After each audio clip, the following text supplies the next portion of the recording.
Although many Chinese Americans still celebrate major festivals, live and work in historic Chinatown in downtown Los Angeles, the most heavily populated Chinese areas of Los Angeles are the eastern suburbs, the San Gabriel Valley. 13-year-old Jenny Ha plays with her younger brother here, a place that has attracted many migrants from mainland China. Jenny, her brother and father made their way through Central America, and VOA met them at a migrant center in Panama in February. Their father, Ha, asks that he not be fully identified for fear that Chinese authorities will harass his family in China. Our boat overturned, so we couldn't go by boat. So instead of a 2.5-day walk, we had to walk for 4.5 days in the rainforest.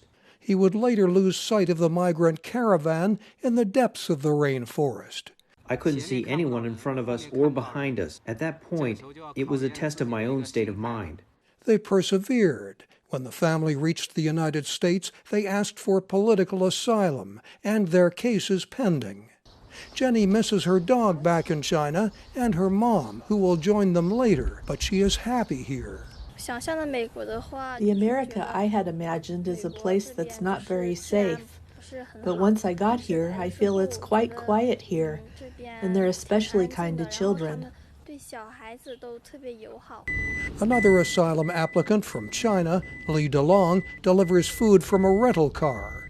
2 years ago, he faced hardships and bandits in Central America. Li now lives and works in a neighborhood where not much English is needed to survive. My understanding is that the U.S. is a country of immigrants. Different ethnicities all live within their communities. For a new immigrant like me, who doesn't really understand English, I mainly live in the Chinese enclave. Li copes with loneliness, but says life is better here than in China. In that kind of environment, it's hard to survive. We're not optimistic about the future of China, especially since Xi Jinping came to power. The Chinese economy is declining in a straight line. U.S. officials say from October 2023 through April 2024, 27,700 Chinese migrants tried to enter without visas through the southern border, along with hundreds of thousands of migrants from other countries. The waves of Chinese immigrants arriving in Los Angeles over the years have received help from benevolent groups made up of Chinese who had come before them. More recently, help has come from outside their own communities, including English lessons from this local church and household supplies at this neighborhood charity drive.